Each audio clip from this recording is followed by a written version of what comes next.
Sir आज बड़ा एक अहम मैंने मामला। तो पहले कहा था भाई अफगानिस्तान को गिफ्ट ही भेज दो, चलो कोई सवाब ही मिल जाएगा। कुछ सेंट्रल एशिया में भेज दो, कोई एक्सपोर्ट कर दो, ताकि मार्केट में वाफर मिकदार में जो गंदम है जब कम होगी तो कीमत मिलेगी ना किसान को, और किसान का नुकसान भी नहीं होगा ना, सीधी सीधी बात है।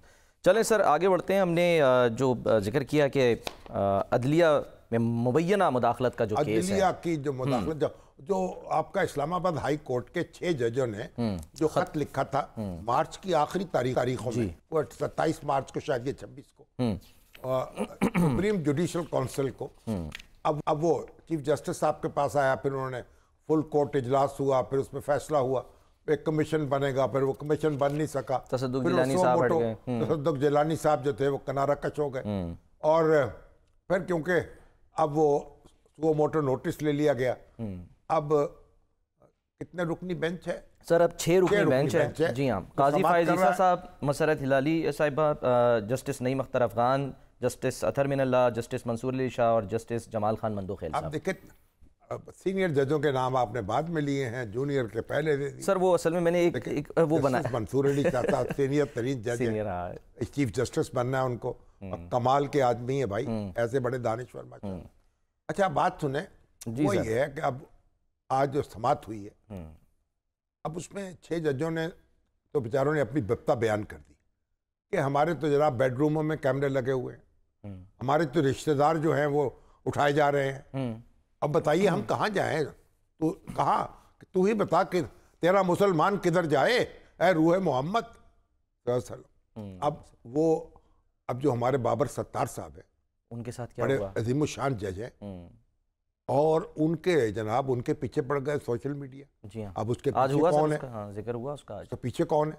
और बेसरोपा इल्जामात और झूठ, इस तरह पर्दाजी, जो बड़े पर्सनल डॉक्यूमेंट्स होते हैं जिस तक रसाई नहीं है, उनका टैक्स की रिटर्न है भाई। बात ये है, उनको कहा जी ये तो डुअल नेशनल है, लाहौल वाला कुव्वत, उनके पास ग्रीन कार्ड है, वो एक ऐसा कैरियर है, बरतानिया में ऑक्सफोर्ड में पढ़े, हार्वर्ड में पढ़े, प्रैक्टिस शुरू की, सब कुछ छोड़ के पाकिस्तान आए 2005 में। एग्जैक्टली। और पाकिस्तान और दिन रात एक कर दिया, खिदमत की अपने वतन की। इनके सर बीपर्स किया करते थे, इनको प्रोग्राम्स में लिया करते थे। हाँ, रोशन ख्याल शख्स हैं, पढ़े लिखे शख्स हैं, अल्लाह ताला उनको सलामत रखे। बहरहाल वो भी झुके नहीं, डरे नहीं, डटे रहे। और अब इस्लामाबाद हाई कोर्ट ने बाकायदा एक प्रेस रिलीज जारी किया है, ये भी अनप्रेसिडेंटेड बात है, जिसमें वो सारे उनका दिफा किया है, एक एक इल्जाम का झूठ साबित किया है, और तो जो उनके इल्जामात लगाए गए सब गलत, बेसरोपा।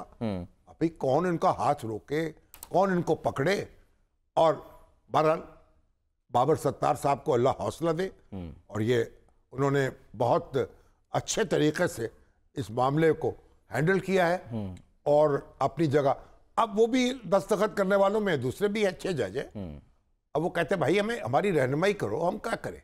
अब चीफ जस्टिस साहब ने ये किया, वो जो कि तमाम जो हाई कोर्ट्स है ना, उनको कहा कि आप हमें तजावीज़ दें। बिल्कुल, 5 हाई कोर्ट जो हैं, 5 हाई कोर्ट्स।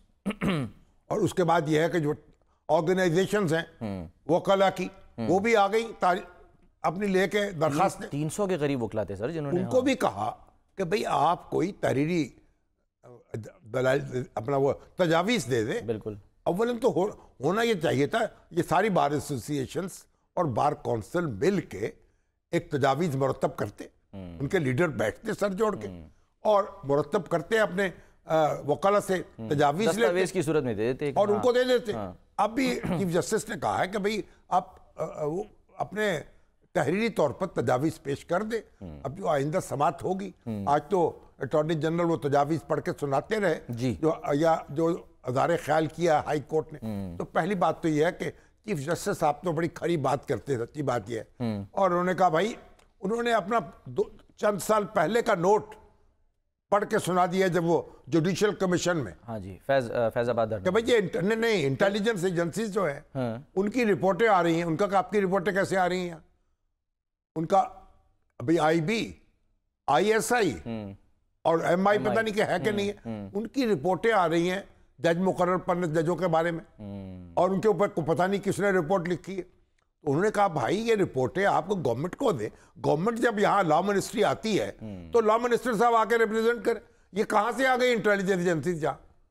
फिर क्या लेना धरना उसमें फैजाबाद धरना केस में उन्होंने किस तरीके से फैसला दिया और हुकूमत ने कमीशन बनाया और उस कमीशन ने क्या किया? उसने लुटियाई डबो दी, खाया पिया कुछ नहीं, उसने बरी कर दिया सबको, जाओ चैन आराम। अब बताइए कमीशन जो है उस कमीशन को क्या करें हम?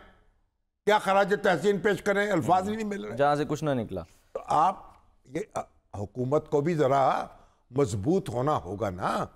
ये जो जज जो हैं वो भी उनको इज्तिमाई, पहले होता ये था कि अगर कोई ऐसा मसला पैदा हो गया पूरी कोर्ट खड़ी हो जाती। अभी सर जो अभी ये जो कोर्ट अदालतों में तफरके पैदा हुए, अदालतों में डिवीजन पैदा हुई, उससे भी मौका मिला ना। ये तो सारी कोर्ट एक तरफ हो और जज के पास तो इख्तियार है कंटेम्प्ट का। जज को तो प्रोटेक्शन है आइन की, उसको तो कोई निकाल नहीं सकता। तो फिर आप उसका तो निकाला भी फिर जजों के हाथ में है ना निकालना। बिल्कुल ऐसे ही है। पहले तो जजों को मजबूत होना चाहिए, इज्तिमाई रिस्पॉन्स होना चाहिए और यही सर फैसला हुआ है। यही फैसला हुआ। एक ये भी हुआ है कि जी 7 दिन के अंदर जो है, एक तो ये कि आप अपने जो भी आपके यानी कि मुताल्लिका चीफ जस्टिस है उनके नोटिस में लाएं अगर कोई मदाखलत की कोशिश करता है, और अगर नहीं लाते तो सर उस जज के खिलाफ कार्रवाई होगी। फिर सिविल जज से लेकर, बिल्कुल जो सिविल जज को दबाव में लाता है वो भी उतना ही बड़ा मुजरम है। आपने शामी साहब एक दफा जिक्र किया था वो जो ICC का रूल है इंटरनेशनल क्रिकेट के, उसमें लाजमी है बताना। हाँ जी, अगर प्लेयर नहीं बताता तो फिर उस प्लेयर के खिलाफ कार्रवाई होती है कि भाई आपने क्यों नहीं जिक्र किया कि आपको किसी ने अप्रोच किया था। इसलिए और दूसरी और चीफ जस्टिस ने बड़ी दिलचस्प बात, भाई अंदर से भी तो दबाव होता है ना। हाँ जी, अंदरूनी मदाखलत। ये जो वकला क्या करते हैं, इनके जो लीडर हैं बार एसोसिएशंस के, ये ट्रेड यूनियन बना ली है इन्होंने। ये जजों को धमकाते हैं, जाके उनसे मिलते हैं। इनके जो ये बार एसोसिएशंस के जो ओहदेदार है ना, इनके मेल जोल पर भी कोई नजर रखनी चाहिए जजों से। अगर ये मिले उसके मिनट लेने चाहिए मीटिंग के, क्यों मिले, क्या वजह मिले, मिनट तो तफसील दर्ज हो, क्या बात हुई, और फिर सेशन जज से जो और या चीफ जस्टिस से पूछे बगैर ये अब कोई मिल ना सके। अब ये भी तमाशा है। एक और जो आप देखें, जो किसी बार एसोसिएशन का ओहदेदार मुंतखब होता है उसकी फीस बढ़ जाती है, उसकी धौंस बढ़ जाती है। अब ये ऐसे लोग मौजूद है ना, तो वो भी तो एक दबाव है ना जजों पे। ऐसे सर, लेकिन उस पे सीजे कह रहे हैं कि ये अंदरूनी मदाखलत के दरवाजे हम खुद खोलते हैं। मतलब वो सही कह रहे हैं ना कि हम खुद खोलते हैं। मदाखलत भी है। ये वकीलों को भी लगाम देनी होगी और इंटेलिजेंस एजेंसियों को भी देनी होगी, एक और मदाखलत इंतजामिया को भी देनी होगी। एक और मदाखलत का उन्होंने कहा कि ये जो मॉनिटरिंग जज लगाना है ना, ये भी मदाखलत है। हुई ना नवाज शरीफ साहब के केस में मॉनिटरिंग जज लगा। फिर आपने JIT बनाई, उसमें इंटेलिजेंस MI के और ISI के लोग शामिल कर ली। किस खुशी में? आपने तो कॉन्स्टिट्यूशन को ताराज कर दिया। और ये जो लोग छापे मारते थे चीफ जस्टिस साहबान जाके, और जिस तरीके से उद्यम मचाया हुआ था, कोई उनका भी एहतसाब हो ना, उनके खिलाफ भी कार्रवाई हो, उनकी तस्वीरें भी हटाई जाएं, उनकी पेंशन भी जब्त हो, उनका टाइटल भी छीना जाए। क्या तमाशे बना दिए, जिम्मेदार ठहराए। तो फिर ओ भाई, यहां जो चीफ जस्टिस साहबान है उन्होंने कितना उद्यम मचाया है कि कोई मुझे पूछने वाला नहीं है, और सियासतदान अपनी जगह लड़ रहे हैं और वो एक दूसरे को जिच करने के लिए लगे हुए हैं। तो खाना है खाली ना देव में गिरत। मीडिया में आने के शौकीन भी तो बहुत थे ना सर। इफ्तिखार चौधरी साहब ने क्या किया, उनके लिए इतनी बड़ी कुर्बानी दी, लोग उठे और उन्होंने उसके बाद रायगढ़ चली गई, और उसके बाद आने वालों ने क्या किया, किस किस तरीके से एब्यूज किया पावर्स। और ये जो हमारे काजी फाइज हिस्सा है, यानी ये तो भुगता है इन्होंने, यानी बेंच बना हुआ चीफ जस्टिस ने तोड़ दिया, उनको अलग कर दिया, अनप्रेसिडेंटेड।